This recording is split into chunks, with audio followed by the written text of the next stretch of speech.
স্বাগত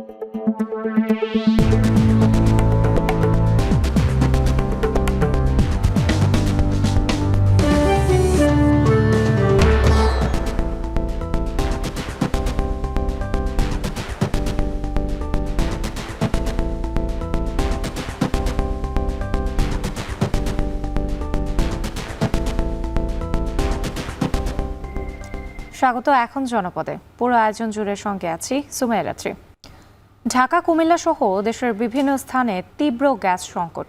দিনের বেলা জ্বলে না চুলা, চাহিদার তুলনায় উৎপাদন কম হয় তীব্র হচ্ছে সংকট, বলছে কর্তৃপক্ষ।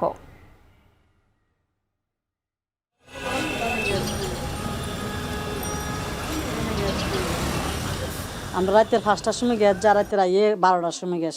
আমরা রান্না বাইরে কোনো খাইতে পারি না, গ্যাস বিল ঠিকই দিই। গাছ কাটে আনি এইভাবে আর কি রান্না করতেছি, আমাদের কষ্ট হয়। সহায়তা একটা করতে চাচ্ছি যে পাইলট তারা একটু করে দেখবে যে কোন জায়গাটায় আমাদের আসলে রিহ্যাব করার দরকার পায়। সেই পরিকল্পনা রয়েছে, আমাদের গ্রাজুয়ালি একটা রিহ্যাব করবো, যেহেতু বাজেটের বিষয় তো রয়েছে।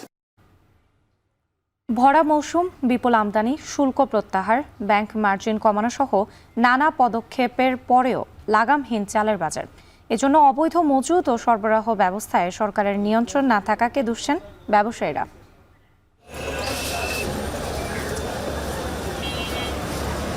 মায়ানমার থেকে আসবে 1 লক্ষ টন, ইন্ডিয়া থেকে আমাদের এ পর্যন্ত প্রায় 2.5 লক্ষ টনের চুক্তি সই হয়ে গেছে। যেসব জায়গাতে উৎপন্ন হয় সেসব জায়গাতে সরকার যদি জরুরিভাবে তদারকি করে অবশ্যই মার্কেট কন্ট্রোলে আসবে। এ নিয়ে এখন জনপদে থাকবে বিস্তারিত, তবে তার আগে গ্যাস সংকটের খবর। গ্যাস সংকটে চরম দুর্ভোগে কুমিল্লার বাখরাবাদ গ্যাস ডিস্ট্রিবিউশন কোম্পানির প্রায় 5 লাখ গ্রাহক। আবাসিক, বাণিজ্যিক ও শিল্প খাতে সর্বত্রই একই ভোগান্তি। বিশেষ করে কুমিল্লা নগরী ও আশেপাশের এলাকাগুলোতে এই সংকট তীব্র আকার ধারণ করেছে। 30 বছর আগে স্থাপিত পাইপলাইনে বর্তমান চাহিদা অনুযায়ী গ্যাস সরবরাহ করতে না পারে তৈরি হয়েছে এই সংকট। এছাড়া চাহিদা অনুযায়ী গ্যাসের উৎপাদন হচ্ছে না বলেও জানিয়েছেন বাখরাবাদ কর্তৃপক্ষ। মাসুদ আলমের প্রতিবেদন, ক্যামেরায় ছিলেন বাসির আহমেদ। কুমিল্লা নগরীসহ আশপাশের এলাকায় তীব্র গ্যাস সংকট। ভোর থেকে রাত অবধি বেশিরভাগ এলাকায় চুলায় জ্বলছে না আগুন। গেল 1 মাস ধরে কুমিল্লা নগরীর নূরপুর, সংগ্রাই, চকবাজার, চাঁদপুর, শুভপুর সহ বেশিরভাগ এলাকায় গ্যাসের এই সংকট চরমে। রান্নার সময় গ্যাস না থাকায় সিলিন্ডার গ্যাস আর মাটির চুলায় রান্না করতে বাধ্য হচ্ছেন গৃহিণীরা। একই অবস্থা হোটেল, রেস্তোরাঁগুলোতেও। সেখানেও গ্যাসের সংকট তৈরি হওয়ায় লোকসানে ব্যবসায়ীরা। গ্যাসে রান্নতে পারি না, গরম হোক শীত হোক। আমরা রাতের 5টার সময় গ্যাস, যা রাতের 12টার সময় গ্যাস। আমরা রান্না বাইরে কোনো খাইতে পারি না, গ্যাস বিল ঠিকই দিই। এই লাকড়ি দিয়ে রান্না করতেছি, এদিকের থেকে খুঁজে আনি, এদিকের থেকে গাছ কাটে আনি, এইভাবে আর কি রান্না করতেছি, আমাদের কষ্ট হয়। 4টার সময় শুরু করে ফাঁক করনে, এরপরে রান্না বাড়ি করে সেটাতে তাড়াতাড়ি করে এই ফালাইরা আর কি। সকালবেলা আমাদের সবজি, ডাউল, বিরিয়ানি, সোপা এটা ফাঁক করে দিও, পরোটা। তো স্পিড কমে যায়, স্পিড কমার কারণে কাস্টমার থাকে, পর্যাপ্ত পরিমাণ সাপ্লাই দিতে পারি না আমরা। এদিকে কুমিল্লার বিসিক শিল্পনগরী, ইপিজেড সহ জেলার ছোট বড় বিভিন্ন শিল্প কারখানায় উৎপাদনে পড়েছে নেতিবাচক প্রভাব। বাখরাবাদ গ্যাস ডিস্ট্রিবিউশন কোম্পানির আবাসিক, বাণিজ্যিক এবং শিল্প খাতের 5 লক্ষাধিক গ্রাহক একই ভোগান্তিতে। বাখরাবাদ গ্যাস ডিস্ট্রিবিউশন কোম্পানি কর্তৃপক্ষ বলছে, কুমিল্লা সহ 6 জেলায় আবাসিক, সিএনজি ফিলিং স্টেশন, বিসিক শিল্পনগরী, ইপিজেড, সার কারখানা, ছোট বড় শিল্প প্রতিষ্ঠান ও বিদ্যুৎ স্টেশন কেন্দ্র সহ বিভিন্ন খাতের গ্রাহক রয়েছে। দিন দিন গ্যাসের চাহিদা বাড়লেও উৎপাদন বাড়ছে না। সরবরাহের ঘাটতির কারণেই হয়তো বা কিছু কিছু জায়গায়, বিশেষ করে ডাউন স্ট্রিমে হয়তো বা স্বল্পচাপ পরিস্থিতি বিরাজ করে। আর শীতকালে বেশি হয়, আপনি জানেন পাইপলাইনে হাইড্রেন্টের বিষয় হয়। জায়গার সহায়তা একটা করতে চাচ্ছি যে পাইলট তারা একটু করে দেখবে যে কোন জায়গাটায় আমাদের আসলে রিহ্যাব করার দরকার পাইপলাইন। সেই পরিকল্পনা রয়েছে, আমাদের গ্রাজুয়ালি একটা রিহ্যাব করবো, যেহেতু বাজেটের বিষয় তো রয়েছে। গ্যাসের সংকট নিরসনে বিভিন্ন সময় অবৈধ সংযোগ বিচ্ছিন্ন এবং পাইপলাইন অপসারণেও কমছে না অপরাধীদের দৌরাত্ম্য। মাসুদ আলম, এখন, কুমিল্লা। চট্টগ্রাম বন্দরে বিভিন্ন দেশ থেকে চাল বোঝাই জাহাজ আসতে শুরু করেছে। 2টি জাহাজে ভারত থেকে 52,000 টনের পর এবার মিয়ানমার থেকে আসছে আরও 1 লাখ টন চাল। পাকিস্তান থেকেও প্রায় 50,000 টন চাল আমদানির প্রক্রিয়া চলছে। সব মিলিয়ে ফেব্রুয়ারি মার্চের মধ্যেই 2.5 লাখ টন চাল আমদানি করছে অন্তর্বর্তী সরকার। তবে সরকারি পর্যায়ে বিপুল আমদানি, শুল্ক প্রত্যাহার, ব্যাংক মার্জিন কমানো সহ নানা পদক্ষেপের পরেও লাগামহীনভাবে বাড়ছে চালের দাম। এজন্য অসাধু ব্যবসায়ীদের চাল মজুত ও সরবরাহ ব্যবস্থায় সরকারের নিয়ন্ত্রণ না থাকাকে দুষছেন ব্যবসায়ীরা। বিস্তারিত জানাচ্ছেন হাজেরা শিউলি। গত অর্থ বছরে দেশে চাল আমদানিতে শুল্ক কর ছিল 63%। দাম সহনীয় রাখা ও চাল আমদানি উৎসাহিত করতে 2 মাস আগে শুল্ক কর পুরোপুরি তুলে নেয় সরকার। এরপরেও বেসরকারিভাবে চাল আমদানি বাড়েনি সেভাবে। তাই মজুদ বাড়ানো এবং দামে লাগাম টানতে 6 লাখ মেট্রিক টন চাল আমদানির সিদ্ধান্ত নেয় অন্তর্বর্তীকালীন সরকার। গত 26শে ডিসেম্বর ভারত থেকে প্রথম চালানে 24,690 টন চাল আসে চট্টগ্রাম বন্দরে। শনিবার আরও 27,000 মেট্রিক টন চাল নিয়ে ভারত থেকে আসছে দ্বিতীয় চালান। চলতি সপ্তাহে মিয়ানমার থেকে প্রায় 25,000 টন আতপ চাল নিয়ে চট্টগ্রাম বন্দরের জেটিতে ভিড়বে আরও 2টি জাহাজ। মিয়ানমার থেকে G2G ভিত্তিতে 1 লাখ টন ও পাকিস্তান থেকে আমদানি করা হচ্ছে আরও 50,000 টন আতপ চাল। 6 লক্ষ টন যেটা অনুমোদন হয়েছে, তার মধ্যে মায়ানমার থেকে আসবে 1 লক্ষ টন। তাদের প্রথম জাহাজ আসবে 14 তারিখে এবং বাকি মালগুলো আছে ইন্ডিয়া থেকে। ইন্ডিয়া থেকে আমাদের এ পর্যন্ত প্রায় 2.5 লক্ষ টনের চুক্তি সই হয়ে গেছে, সে আমদানি হচ্ছে। তবে সরকারিভাবে বিপুল পরিমাণ চাল আমদানি হলেও আগ্রহ নেই ব্যক্তি পর্যায়ে আমদানিকারকদের। চট্টগ্রাম কাস্টমস হাউজের হিসেবে গত 6 মাসে চট্টগ্রাম বন্দর দিয়ে মোট চাল আমদানি হয়েছে 25,000 টন। এর মধ্যে বেসরকারি পর্যায়ে আমদানি হয়েছে মাত্র 371 মেট্রিক টন। তবে ভারত থেকে স্থল বন্দর দিয়ে বেশি চাল আসে বলে জানান কাস্টমস কর্মকর্তারা। সরকার আরও স্মুথলি যদি এক্ষেত্রে মিনিস্ট্রি যদি আরও সহজীকরণ করে তাহলে হয়তো সাধারণ আমদানিকারক এক্ষেত্রে আগ্রহী হয়ে উঠতে পারেন বলে মনে হয়। যেহেতু সরকার বাল্ক আইটেমে বিশাল আকারে চালান এনেছে, এই জন্য জাহাজের মাধ্যমে এখান দিয়ে কাস্টমার চট্টগ্রামের মাধ্যমে প্রায় 24,490 টন চাল গত মাসে এসেছে এবং সামনেও আরও কয়েকটি চালান পেন্ডিং আছে। ইনশাল্লাহ বাংলাদেশের যে ভোগ্যপণ্যের বাজারে চালের কোনো সংকট হবে না। পাইকারি চাল ব্যবসায়ীদের অভিযোগ, বাজারে চালের সরবরাহে ঘাটতি না থাকলেও দাম বাড়ছে দফায় দফায়। অসাধু ব্যবসায়ীরা বিপুল চাল মজুত করলেও সরকারি সংস্থাগুলোর নজরদারি না থাকায় তারা পার পেয়ে যাচ্ছে। তো চাল তো সংকট নাই, কেন দাম বাড়ছে? এটা সরকার যদি ধানের মুকাম বা নর্থ বেঙ্গলে যেসব জায়গাতে উৎপন্ন হয় সেসব জায়গাতে সরকার যদি জরুরিভাবে তদারকি করে অবশ্যই মার্কেট কন্ট্রোলে আসবে। গত 2 সপ্তাহের মধ্যে বাজারে চালের দাম বেড়েছে প্রতি বস্তায় 150 থেকে 200 টাকা। হাজেরা শিউলি, এখন চট্টগ্রাম। এদিকে নতুন বছরের শুরুতেই মোংলা বন্দরে বেড়েছে বিদেশি বাণিজ্যিক জাহাজের আগমন। গেল 10 দিনে নোঙর করেছে 28টি বাণিজ্যিক জাহাজ। বন্দরের সার্বিক পরিস্থিতি জানাতে যুক্ত হচ্ছেন মাসুম বিল্লাহ। মাসুম, জাহাজ আগমন বাড়ায় বন্দরের রাজস্ব আয় কেমন হচ্ছে? এসব জাহাজে কি কি পণ্য আসছে জানাবেন।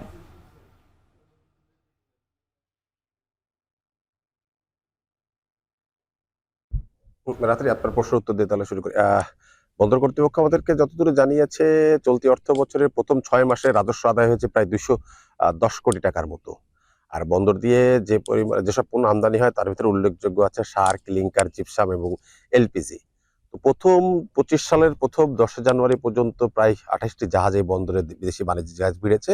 এটি উল্লেখযোগ্যভাবে বৃদ্ধি পেয়েছে বলে মনে করছে বন্দর কর্তৃপক্ষ। এর ভিতরে দুটি 7.5 মিটার, একটি 7.5 মিটার গভীরতার জাহাজ ছিল, একটি 142 মিটার দৈর্ঘ্য এবং 186 মিটার দৈর্ঘ্যের দুটি জাহাজ ছিল। এই বড় বড় জাহাজগুলোতে আসলে কন্টেইনারবাহী জাহাজ, এগুলো কন্টেইনার আসে এবং এসব জাহাজে কন্টেইনার আগমনও বন্দরে বৃদ্ধি পাচ্ছে। আমি যদি এই চলতি অর্থ বছরের প্রথম 6 মাসের কথা যদি আপনাকে একটু বলি, প্রথম 6 মাসে 413টি জাহাজ এই বন্দরে ভিড়েছিল। এই 413টি জাহাজের মধ্যে প্রায় 10,336 কন্টেইনার আমদানি রপ্তানি হয়েছে এই বন্দর দিয়ে। এই 413টি জাহাজের মধ্যে 10টি ছিল গাড়ির জাহাজ, যে গাড়ির জাহাজের ভিতরে প্রায় 5637টি গাড়ি আমদানি হয়েছে এই বন্দর দিয়ে। কার্গো হ্যান্ডেলিং এর কথা যদি বলি, প্রথম এই অর্থ বছরে এই পর্যন্ত প্রথম 6 মাসে কার্গো হ্যান্ডেলিং হয়েছে প্রায় 52 লক্ষ মেট্রিক টনের মতো, রাজস্ব আদায় হয়েছে 210 কোটি টাকার মতো। শুধুমাত্র গতকালকের কথা যদি বলি, 10 জানুয়ারি গতকালকে মোংলা বন্দরে পোর্ট লিমিটের মধ্যে প্রায় 18টি জাহাজ ছিল। বন্দরে কিন্তু 25 সালের প্রথম থেকেই কিন্তু জাহাজ উল্লেখযোগ্যভাবে হারে বাড়ছে বলে বন্দর কর্তৃপক্ষ আমাদের জানিয়েছে, এবং এটি একটি পজিটিভ দিক। এবং বন্দরে কিছু উন্নয়ন কার্যক্রম চলছে, তার ভিতরে একটি উল্লেখযোগ্য উন্নয়ন কার্যক্রম হলো যে ইনারবার ড্রেজিং প্রকল্প। ইনারবার ড্রেজিং প্রকল্প যদি শেষ হয়, বন্দর কিন্তু প্রায় 10 মিটার জাহাজ বন্দরে ফেরাতে সক্ষম হবে বলে জানিয়েছে বন্দর থেকে আমাদেরকে। এছাড়া যদি বলি আপনাকে, 22-23 অর্থ বছর এবং 23-24 অর্থ বছরে কিন্তু মোংলা বন্দরে বেশ প্রবৃদ্ধি ছিল। 22-23 অর্থ বছরের তুলনায় 23-24 অর্থ বছরে যথাক্রমে যদি একটু বলি, জাহাজ আগমন ছিল প্রায় 2.30% প্রবৃদ্ধি। কার্গো হ্যান্ডেলিং এর কথা যদি বলি, সেটা ছিল প্রায় 9%-এর মতো বেশি। কন্টেইনার হ্যান্ডেলিংও ছিল প্রায় 16%-এর মতো বেশি। এবং রিকন্ডিশন গাড়ির অধিকাংশই কিন্তু মোংলা বন্দর থেকে আমদানি আসে। সেটা গত 22-23 অর্থ বছরের তুলনায় 23-24 অর্থ বছরে কিন্তু প্রায় 13% রিকন্ডিশন গাড়ি এই বন্দর থেকে বেশি আমদানি হয়েছিল। তো এই প্রবৃদ্ধিটি ধরে রাখতেও এই অর্থ বছরে কিন্তু বন্দর চাচ্ছে এই প্রবৃদ্ধিটি ধরে রাখতে, এবং এটার জন্য সব প্রকার কার্যক্রমই কিন্তু বন্দর কর্তৃপক্ষ করে যাচ্ছে। এবং বন্দর কর্তৃপক্ষের চেয়ারম্যান আছে এবং তার নির্দেশনায় কর্মকর্তা কর্মচারীরা কিন্তু এই প্রবৃদ্ধি ধরে রাখার জন্য কিন্তু যথেষ্ট কাজ করে যাচ্ছে, এবং বন্দরে যাতে বেশি জাহাজ আগমন ঘটে তার জন্য কিন্তু ব্যবসায়ীদের সাথে সর্বক্ষণ আলোচনা, এবং কিভাবে বন্দরে বেশি জাহাজ আনা যায় সেজন্য কিন্তু সর্বদাই কাজ করে যাচ্ছে। বন্দরের সকল বাণিজ্যিক কার্যক্রমই কিন্তু সঠিক নিয়মে চলছে এবং ভালোভাবেই চলছে, এবং বন্দরের কার্যক্রম আগে থেকে অনেক গুণে বৃদ্ধি পেয়েছে বলে জানিয়েছে বন্দর কর্তৃপক্ষ। তো এই ছিল আমার কাছে মোংলা বন্দর থেকে বন্দরে আমদানি রপ্তানি ও জাহাজ আগমনের সর্বশেষ তথ্য। রাত্রি। ব্রাহ্মণবাড়িয়ার আশুগঞ্জ বিদ্যুৎ কেন্দ্রের পাশে ঘাট ইজারা নিয়ে জেটি নির্মাণের কারণে তৈরি হয়েছে নিরাপত্তা ঝুঁকি। বিদ্যুৎ কেন্দ্রের পাশের সড়ক দিয়ে ভারী পণ্য বোঝাই ট্রাক চলাচলের কারণে সড়কের নিচে থাকা কুলিং পাইপ ফেটে যাওয়ায় শঙ্কা দেখা দিয়েছে। এতে বন্ধ হয়ে যেতে পারে 625 মেগাওয়াট ক্ষমতা সম্পন্ন দুটি ইউনিট। এ নিয়ে জেলা প্রশাসনকে চিঠিও দিয়েছে কর্তৃপক্ষ। তবে ইজারাদারদের দাবি, বিদ্যুৎ কেন্দ্র কর্তৃপক্ষ মানুষের চলাচলের সড়কটি দীর্ঘদিন ধরে দখল করে রেখেছে। আজিজুল সঞ্চয়ের প্রতিবেদন। ব্রাহ্মণবাড়িয়ার আশুগঞ্জ বিদ্যুৎ কেন্দ্রের পাশের সড়কের চিত্র এটি। সড়কের পাশের দেয়ালে লেখা সতর্কবার্তা, ভারী যানবাহন চলাচল নিষেধ। তবে এতে থোড়াই কেয়ার মেঘনা নদীর ঘাট ইজারা কর্তৃপক্ষের। সেই সড়কের উপর দিয়েই দেদারসে চলাচল করছে ভারী পণ্যবাহী যানবাহন। আশুগঞ্জ বিদ্যুৎ কেন্দ্রের উৎপাদনে থাকা 4টি ইউনিট থেকে প্রতিদিন জাতীয় গ্রিডে যাচ্ছে প্রায় 1000 মেগাওয়াট বিদ্যুৎ। দেশের অন্যতম বৃহৎ এ বিদ্যুৎ কেন্দ্রের পাশে মেঘনা নদীর ঘাট ইজারা নিয়ে সম্প্রতি নির্মাণ করা হয়েছে, যেটি ফলে ভারী পণ্যবাহী যানবাহন চলাচলের কারণে কুলিং পাইপ ফেটে বিদ্যুৎ কেন্দ্রের দুটি ইউনিটের উৎপাদন বন্ধের শঙ্কা দেখা দিয়েছে। জেটিটা যে ভিতরে নিয়ে গেছে নদীর মাঝ বরাবর, ওখানে পানির প্রবাহ বাধা পাবে, বাধা পেয়ে ওখানে পলি জমবে একসময় আমাদের ইউনিট পানি পাবে না, পানি না পেলে পরে 4টা ইউনিট বন্ধ হয়ে যাবে। ওই রাস্তার উপর দিয়ে যদি ভারী যানবাহন যায়, ওই কুলিং লাইনটা ভেঙে যাবে, ভেঙে গেলে পরে বিদ্যুৎ কেন্দ্র বন্ধ হয়ে যাবে। 2024-25 অর্থ বছরের জন্য আশুগঞ্জ নৌবন্দরের দুটি ঘাট ইজারা নেন আশুগঞ্জ উপজেলা বিএনপির সভাপতি শাহজাহান সিরাজ। সম্প্রতি বিদ্যুৎ কেন্দ্র সংলগ্ন ঘাটে পণ্য ওঠানামার জন্য নদীর অংশ ভরাট করে নির্মাণ করেন, যেটি ইজারাদারের দাবি বিদ্যুৎ কেন্দ্রের পাশের ঘাটটি ধানের স্থায়ী মোকাম ছিল। অভিযোগ করেন, দীর্ঘদিন ধরে সড়কটি দখল করে রেখেছিল বিদ্যুৎ কেন্দ্র কর্তৃপক্ষ। এই জায়গাটা পিটিভি যেটা মূলত দখল করে রেখেছে, এটা ছিল আমাদের মূল গানা। খালের ভিতরে পাইপিংয়ের কারণে, ব্রিজের কারণে, ওয়াটার পানি নামার কারণে নৌকাগুলো ভিতরে ঢুকতে পারে না। আমরা পিটিভির সাথে পরামর্শ সাপেক্ষে সেটা করেছি। নৌবন্দর কর্তৃপক্ষ বলছে, বিদ্যুৎ কেন্দ্রের পাশ থেকে যেটি সরিয়ে নিতে ইজারাদারকে নির্দেশনা দেওয়া হয়েছে। আর ঘাটে আসা পণ্য পরিবহনে ইজারাদারকে বিকল্প সড়ক খোঁজার নির্দেশনা দেওয়ার কথা জানান জেলা প্রশাসক। আমরা তাদেরকে অপারেশন করার জন্য বলছি, এবং তাদেরকে আমরা বলছি যে এখানে ঘাট করা যাবে না। আশুগঞ্জ পাওয়ার স্টেশন থেকে এই বিষয়ে অলরেডি ইতিমধ্যে তারা জেলা প্রশাসক ব্রাহ্মণবাড়িয়া মহোদয় বরাবর তারা একটা লিখিত দিয়েছে। এই কারণেই আমরা তাদেরকে থানায়, আমি সেই জায়গাটাও চিঠি দিয়েছি অপারেশন করার জন্য। দুই দিকে দেখতে হবে, কিন্তু তারপরেও এটা যেহেতু একটা ভাইটাল ইস্যু, আমি 3 পকেট ডেকেছিলাম, অল্টারনেটিভ রাস্তা খোঁজা হচ্ছে, একটা কমিটি গঠন করে দিয়েছি, ইউনো এবং বিআরডব্লিউটি এবং ওই যিনি ইজারা নিয়েছেন এবং তাপবিদ্যুৎ কেন্দ্র, তো তারা অল্টারনেটিভ দেখতেছে। আশুগঞ্জ বিদ্যুৎ কেন্দ্রের মোট 6টি ইউনিটের মধ্যে রক্ষণাবেক্ষণ কাজের জন্য বর্তমানে 2টি ইউনিটের উৎপাদন বন্ধ রেখেছে কর্তৃপক্ষ। আজিজুল সঞ্চয়, এখন ব্রাহ্মণবাড়িয়া। সংস্কার কমিশন প্রতিবেদন দেওয়ার পর রাজনৈতিক দলগুলোর নিবন্ধন নিয়ে নতুন করে পরিকল্পনা করা হবে বলে জানিয়েছেন প্রধান নির্বাচন কমিশনার এএমএম নাসির উদ্দিন। সকালে ভোরের ভোটার হালনাগাদ ও ত্রয়োদশ জাতীয় সংসদ নির্বাচন উপলক্ষে সিলেট জেলার নির্বাচন কর্মকর্তাদের সাথে মতবিনিময় সভার আগে সার্কিট হাউসের এসব কথা জানান তিনি। এ সময় একদিনে স্থানীয় সব নির্বাচন করা সম্ভব না জানিয়ে তিনি বলেন, প্রধান উপদেষ্টার রোডম্যাপ অনুসারে জাতীয় নির্বাচনের কাজ করছে নির্বাচন কমিশন। সেই সাথে জাতীয় পরিচয়পত্রের সংশোধনে আর্থিক দুর্নীতির সাথে জড়িতদের আইনের আওতায় আনার হুঁশিয়ারি দেন তিনি। প্রবাসী ভোটার অন্তর্ভুক্তির বিষয়ে প্রধান নির্বাচন কমিশনার বলেন, প্রথম বছরে সম্ভব না হলেও পর্যায়ক্রমে সব প্রবাসীদের ভোটার তালিকায় আনা হবে। 495টা আর আমাদের ইউনিয়ন পরিষদ হচ্ছে 4595টা। এই সবগুলো নির্বাচন একদিনে করার যে এটা একটা আমাদের জন্য আদৌ গ্রহণযোগ্য একটা সুপারিশ নয়, এটা বাস্তবায়নযোগ্য নয়। ইসি এটাকে কোনো বাস্তবায়নযোগ্য পরামর্শ বলে মনে করে না। 16ই ডিসেম্বরের ভাষণে মাননীয় প্রধান উপদেষ্টা যে বক্তব্য দিয়েছেন, জাতীয় নির্বাচনের টাইম ফ্রেম নিয়ে যে বক্তব্য দিয়েছেন, সেটা মাথায় রেখে ইসি কাজ করছে। আমরা আমাদের সেই কাজ চালিয়ে যাচ্ছি। আর ওনার বক্তব্য অনুযায়ী যাতে আমরা নির্বাচন করতে পারি সে লক্ষ্যে আমরা কাজ করে যাচ্ছি। উত্তরাঞ্চলের নতুন রেল রুট প্রকল্প ঝুলে আছে অর্ধযুগ ধরে। যমুনা রেল সেতুর কাজ শেষ হলেও শুরুই হয়নি রংপুরের কাউনিয়া থেকে পার্বতীপুর আর বগুড়া থেকে সিরাজগঞ্জ রেল রুটের কাজ। ঋণ চুক্তি অনুযায়ী ভারত অর্থ ছাড় না করায় এসব প্রকল্পে দেখা দিয়েছে অনিশ্চয়তা। কয়েক দফা সময় বাড়িয়ে প্রকল্পের মেয়াদ শেষ হলে দৃশ্যমান হয়নি কোনো কাজ। এ অবস্থায় অর্থায়নের বিকল্প উৎস খোঁজার পরামর্শ বিশেষজ্ঞদের। মোকাররম হোসেনের প্রতিবেদন, ছবি তুলেছেন আশিকুর রহমান ও মুহসিন আলী। দৃশ্যমান যমুনা রেল সেতু, চলছে শেষ সময়ের ঘষামাজা। বিশ্বমানের প্রযুক্তি, আধুনিক প্রকৌশল ব্যবহার আর প্রায় 16,000 কোটি টাকা নির্মাণ ব্যয়। সব মিলিয়ে দেশের অন্যতম বড় এ স্থাপনা ঘিরে চওড়া হয়েছিল দেশের উত্তর জনপদের মানুষের স্বপ্ন। পুরোদমে চালু হলে সেতুটি ব্যবহার করে উত্তরাঞ্চল থেকে প্রতিদিন চলাচল করতে পারবে 38টি ট্রেন। 2016 সালের ডিসেম্বরে একনেকে অনুমোদন আর 2020-এর নভেম্বরে ভিত্তিপ্রস্তর স্থাপন করা হয় এই রেল সেতুর। প্রকল্পের সমীক্ষায় বলা হয়েছিল, নির্মাণ শেষে উত্তরের সঙ্গে ঢাকার রেল যোগাযোগে দূরত্ব কমবে, বাঁচবে সময়, সাশ্রয় হবে যাত্রীদের অর্থ। পরিকল্পনায় ছিল সেতুটির সুবিধা পেতে উত্তরাঞ্চল থেকে বগুড়া হয়ে সিরাজগঞ্জ রুট দিয়ে ঢাকায় ঢুকবে ট্রেনগুলো। দূরত্ব কমবে 100 কিলোমিটারের উপরে। শুধু তাই নয়, এ রুটে বিভাগীয় শহর রংপুরকেও যুক্ত করার কথা পরিকল্পনায় বলা হয়েছিল। তবে জাপানের প্রতিষ্ঠান জাইকার সহায়তায় যমুনা রেল সেতুর নির্মাণ কাজ প্রায় শতভাগ শেষ হলেও মুখ থুবড়ে পড়েছে উত্তরা রেলপথ তৈরির কাজ। কাজের দৃশ্যমান অগ্রগতি 0% প্রায়। কিন্তু কেন? প্রকল্প সূত্র বলছে, যে দুটি রেল রুটের কাজ ঝুলে আছে সেখানে অর্থায়নের জন্য ভারতের সঙ্গে চুক্তি ছিল, যার একটি বগুড়া সিরাজগঞ্জ ডুয়েল গেজ রেলপথ প্রকল্প। এছাড়া যমুনা রেল সেতু প্রকল্পের সঙ্গে প্রাসঙ্গিক রেল রুট পার্বতীপুর থেকে কাউনিয়া 57 কিলোমিটার রেলপথ মিটার গেজ থেকে তা ডুয়েল গেজে রূপান্তর প্রকল্প। 2018 সালের জানুয়ারিতে 6 বছর মেয়াদী প্রকল্প অনুমোদন হলেও নেই কোনো অগ্রগতি। ভারত ও বাংলাদেশের যৌথ অর্থায়নে 1683 কোটি টাকার প্রকল্পে লাইন অফ ক্রেডিটের আওতায় ভারতের দেবার কথা ছিল 1376 কোটি টাকা। কিন্তু কেবল চুক্তি করে অর্থ ছাড় না দেয় 2022 সালের 25 আগস্ট কেবল ভারতীয় পরামর্শক প্রতিষ্ঠানকে নিয়োগ দিয়েই দায় সেরেছে গেল সরকার। বাস্তবতা হলো, প্রকল্পের মেয়াদ ফুরিয়ে গেলেও এখনো শুরুই হয়নি নির্মাণ কাজ। আর বগুড়া সিরাজগঞ্জ রেলপথের কাজ 2018 সাল থেকে ঝুলে আছে কেবল জমি অধিগ্রহণ প্রক্রিয়ায়। ইন্ডিয়ান ফাইন্যান্সের প্রজেক্ট, তো এটা একটু স্লো গোয়িং হবে।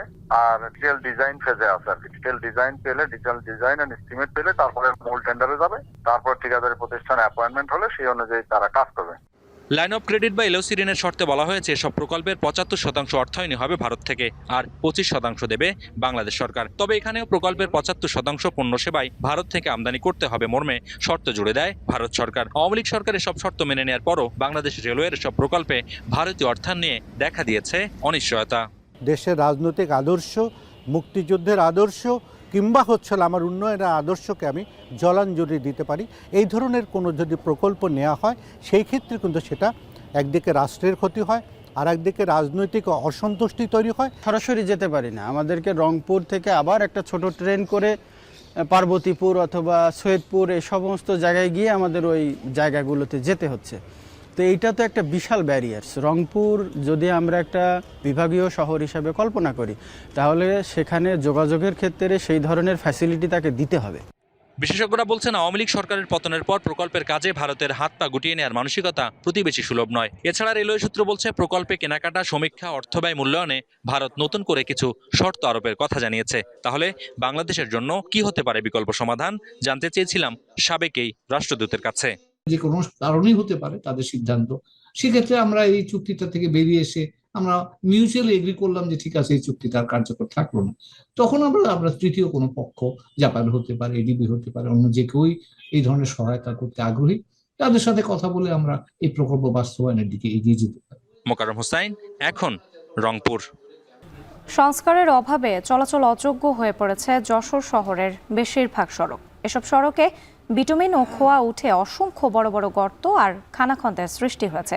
এতে প্রতিনিয়ত ঘটছে দুর্ঘটনা, নষ্ট হচ্ছে যানবাহনের যন্ত্রাংশ, দুর্ভোগ পোহাতে হচ্ছে চলাচলকারীদের। বিস্তারিত রিপন হোসেনের প্রতিবেদনে ছবি তুলেছেন এনামুল হক। যশোর পৌরসভার অধীনে 93টি সড়কের দৈর্ঘ্য 299 কিলোমিটার। এর মধ্যে 30টি সড়কের অবস্থা বেহাল। কার্পেটিং উঠে বেরিয়ে গেছে খোয়া ও পাথর, তৈরি হয়েছে ছোট বড় অসংখ্য খানাখন্দ, যাতে ধুলাবালিতে নাজেহাল চলাচলকারীরা। আর বৃষ্টি হলে তৈরি হয় সীমাহীন ভোগান্তি। স্থানীয়রা বলছেন, চলাচলের অনুপযোগী এসব সড়কে প্রায়ই ঘটছে দুর্ঘটনা, নষ্ট হচ্ছে যন্ত্রাংশ। কাজ করা কোনো রকম ওই বাটাচ্ছে মানে আদলা দিয়ে মানে রোড করার জন্য টাকা দেয়, সে রোড তো হয় না। রেল লাইন ক্রস করে যে রাস্তায় টার্মিনালে যেতে হয়, সেই রাস্তা বিগত 3 দশক ধরেই কিন্তু এখনো পর্যন্ত কোনো কাজই হয়নি। পৌরসভার এই রাস্তাটা এত নিম্নমানের সামগ্রী দিয়ে করা, এখানে গর্ত ওখানে গর্ত, যশোর পৌরসভারও অবস্থা খুব বেহাল দশা। সড়ক ভাঙাচোরা হয় পণ্য পরিবহনে ভোগান্তিতে পড়েছেন স্থানীয়রা, যাতে বাড়তি পথ ঘুরে যেতে হচ্ছে ব্যবসায়ীদের। এছাড়া ভোগান্তিতে স্কুলগামী শিক্ষার্থী ও রোগীরা। খড় ভাঙে, স্কেল ভাঙে, ভ্যানালারা ভ্যান দিয়ে চলে যায়, ভ্যান এখানে উল্টে যায়। মাল নিয়ে আসতে গেলে এক্সেল ভেঙে গাড়ি নিয়ে পড়ে থাকে ওই পানির মধ্যেই। তখন যে এত সমস্যা মনে হয় যে ভ্যান ট্যান ধুয়ে বাড়ি চলে যায়। অল্প একটু পানি বৃষ্টি হলেই রাস্তা পুরো হাঁটু পর্যন্ত পানি হয়ে যায় এবং যাতায়াত করা একেবারে দুঃসহ হয়ে পড়ে। এখানে রিক্সা আসতে পারে না, আমরা সাইকেল নিয়ে অনেক কষ্ট করে কলেজে যেতে হয় আমাদেরকে। তবে পৌর কর্তৃপক্ষের দাবি, এরই মধ্যে অনেক সড়কই মেরামত কাজ শুরু হয়েছে। দ্রুত সময়ের মধ্যে সব সড়কের মেরামত কাজ শেষ হবে বলছেন কর্মকর্তারা। অলরেডি কোভিড-19 প্রজেক্ট বলে একটা প্রকল্প আছে, তার আওতায় আমরা প্রায় 20 কোটি টাকার মতো একটা টেন্ডার করেছি। এটা ওয়ার্ল্ড ব্যাংকের অর্থায়নে 15 দিন থেকে 1 মাসের ভিতরে এই কাজগুলো শুরু হবে। এটা বিভিন্ন শহরের বিভিন্ন জায়গায় রাস্তা ড্রেন আছে। জনদুর্ভোগ লাঘবে এসব সড়ক সংস্কারে সব ধরনের পদক্ষেপ নেবে সংশ্লিষ্টরা, এমন প্রত্যাশা ভুক্তভোগীদের। এখন যশোর। রমজানের বাড়তি চাহিদা পূরণে অতিরিক্ত আমদানি হওয়ায় খাতুনগঞ্জে ছোলার দাম পড়তির দিকে। তবে আমদানি কমায় বেড়েছে পেঁয়াজের দাম। এছাড়াও আমদানি কমেছে চিনি এবং খেজুরের। বিস্তারিত জানাতে খাতুনগঞ্জ থেকে যুক্ত হয়েছেন কাজী মাহফুজ। মাহফুজ, ছোলার দাম মন প্রতি কত টাকা কমেছে? অন্যান্য নিত্যপণ্যের আমদানি কমার ব্যাপারে কি বলছেন ব্যবসায়ীরা, জানাবেন।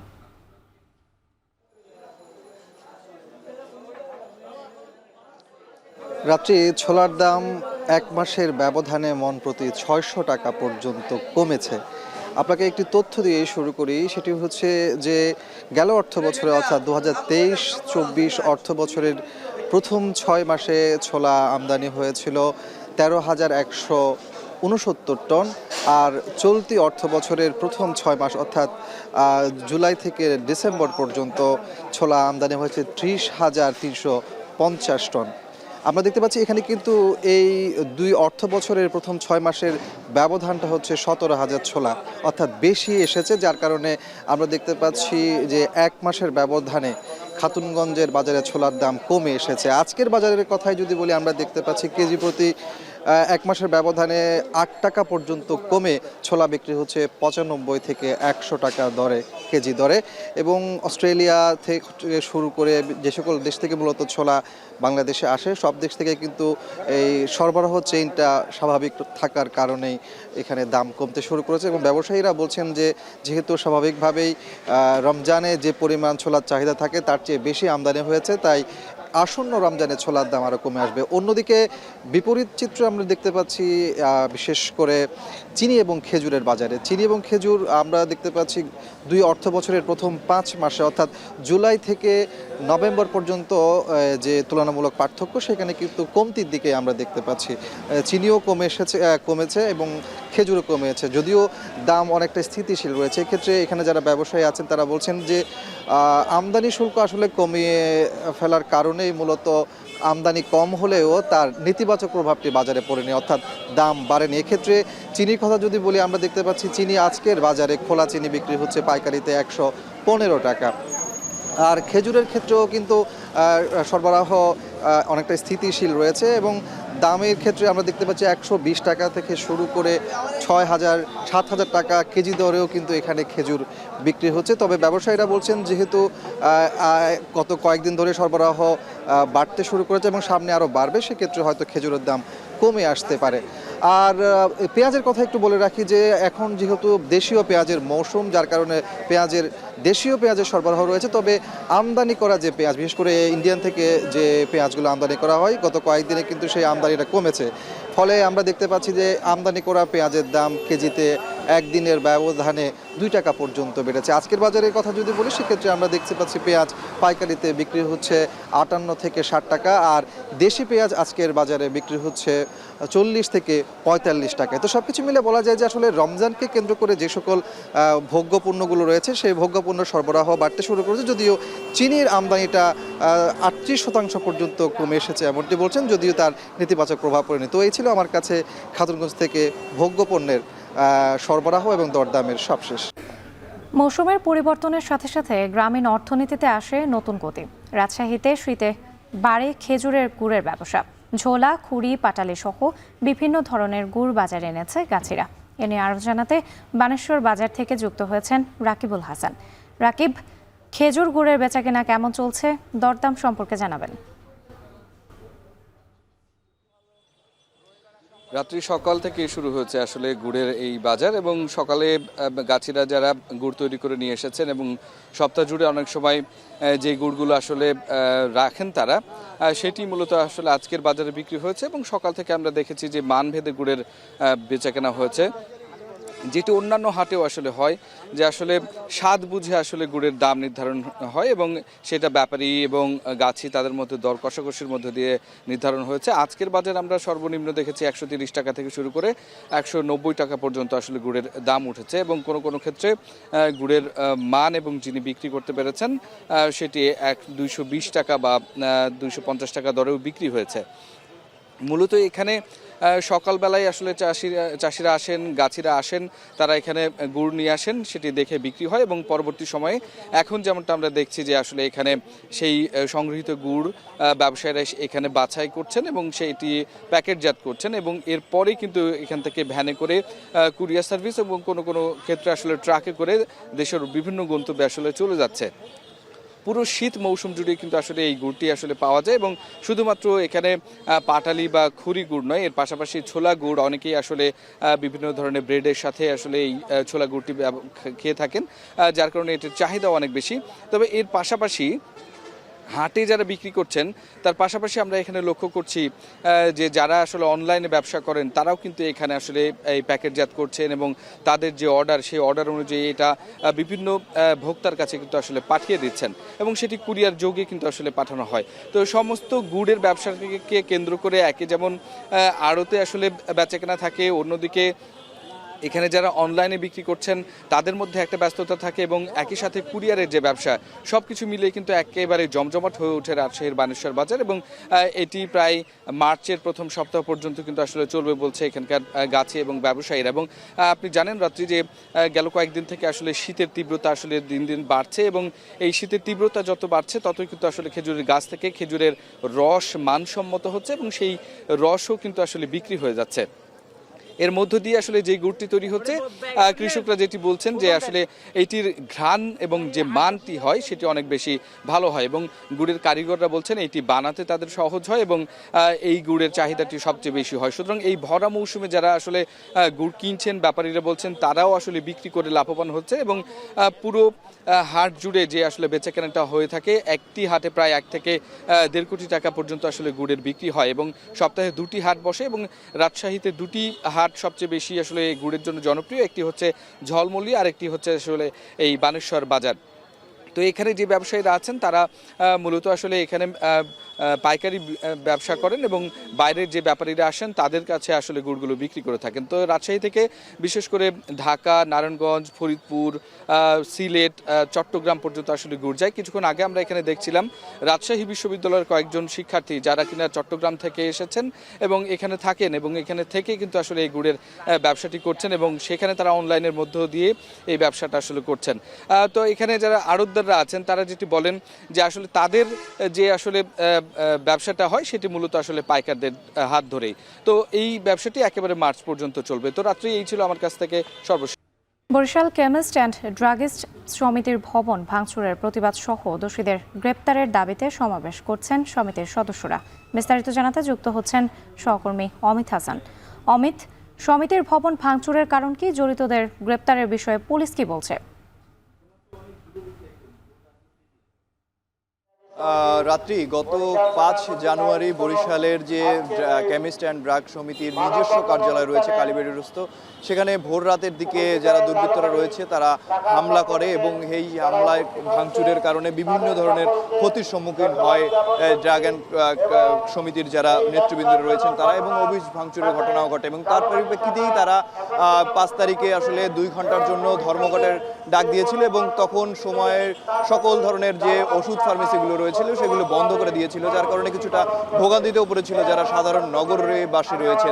এবং তার পরিপ্রেক্ষিতে আজ পর্যন্ত কোনো ধরনের সমাধান কিংবা সুরাহা না হওয়ার কারণে তারা কিন্তু আবারও এই মানববন্ধনের ডাক দিয়েছেন এবং এতে বরিশালের যারা কেমিস্টরা রয়েছেন, বিভিন্ন ফার্মাসিস্টরা রয়েছেন তারা কিন্তু অংশগ্রহণ করেছেন এবং বেলা 11টায় এই মানববন্ধনটি তারা অনুষ্ঠিত করে এবং সেখানে বরিশালের যারা কেমিস্টরা রয়েছেন তারা অংশগ্রহণ করেন এবং তারা দাবি জানাচ্ছেন যে অতি দ্রুত সময়ের মধ্যে তারা যাদের বিরুদ্ধে আসলে মামলা করেছেন কিংবা অভিযোগ দাখিল করেছেন তাদেরকে আইনের আওতায় আনতে হবে এবং যদি আইনের আওতায় না আনা হয় দ্রুত সময়ের মধ্যে তাহলে তারা এর থেকেও কঠোর ধরনের কার্যক্রম আসলে দিবেন এমনটাই জানিয়েছেন এবং সব ধরনের ফার্মেসি বন্ধ করে দেওয়ার ঘোষণাও তারা দিয়েছেন এবং তারা প্রশাসনের কাছে অনুরোধ জানিয়েছেন, আবেদন জানিয়েছেন, দাবি করেছেন যে দ্রুত সময়ের মধ্যে যারা দোষী রয়েছেন তাদেরকে আইনের আওতায় আনা হোক। এবং এই মানববন্ধনে বরিশালের যারা কেমিস্টরা রয়েছেন তারা ছাড়াও এই সমিতির ঝালকাঠি এবং পটুয়াখালী থেকেও নেতৃবৃন্দরা এসেছেন এবং যোগদান করেছেন এবং বরিশালের যে 700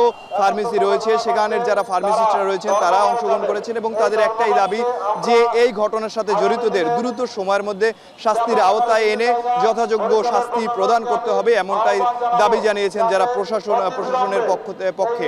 এবং আরেকটা জানিয়েছেন যে এই দাবি যদি তাদের পূরণ না হয় তারা আগামীতে আরো কঠোর কর্মসূচি দিতে বাধ্য হবেন এবং তারা চান না আসলে জনগণের ভোগান্তি, তবে তাদের দাবি মানা না হলে তারা কঠোর কর্মসূচি দিবেন। এবং 5 তারিখ যে ঘটনা ঘটেছে তাতে তাদের ক্ষতি হয়েছে এমনটাও জানিয়েছেন এবং নিজস্ব ভবন ভাঙচুর এবং লুটপাটের ঘটনা ঘটেছে, তার পরিপ্রেক্ষিতেই আজকে কিন্তু তাদের এই মানববন্ধন।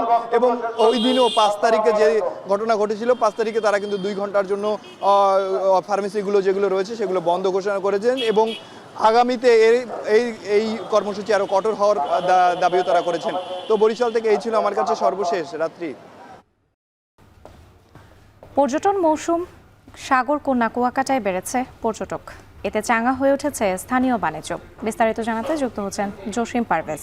জসিম, চলতি মৌসুম ঘিরে কুয়াকাটার পর্যটন খাত কেমন প্রভাব দেখছেন, সংশ্লিষ্টরা এ বিষয়ে কি বলছেন? রাত্রে আপনি যথার্থই বলেছেন। তো পর্যটন কেন্দ্র কুয়াকাটা সমুদ্র সৈকত এখন একটি বিশাল মানুষের এখানে মিলন মেলায় পরিণত হয়েছে। আপনি জানেন এখানকার 22 কিলোমিটার সমুদ্র সৈকতের বিভিন্ন দর্শনীয় স্পট রয়েছে, সেই স্পটে কিন্তু পর্যটকদের বিচরণ রয়েছে। আমরা ঘুরে সকাল থেকে এখন পর্যন্ত ঘুরে দেখেছি বহু পর্যটক শীতকে উপেক্ষা করেও তারা সমুদ্র স্নান করছেন। তো এখানকার যে সকল দর্শনীয় স্পট রয়েছে গঙ্গামতী, কাউয়ারচর, লিমপুর বন এবং এখানকার ঝাউ বাগান, নারকেল বাগান, তাল বাগান এবং সুন্দরবনের আদেলে যে গড়ে ওঠা ম্যানগ্রোভ বন, ফাতার বন বিচরণ করছেন।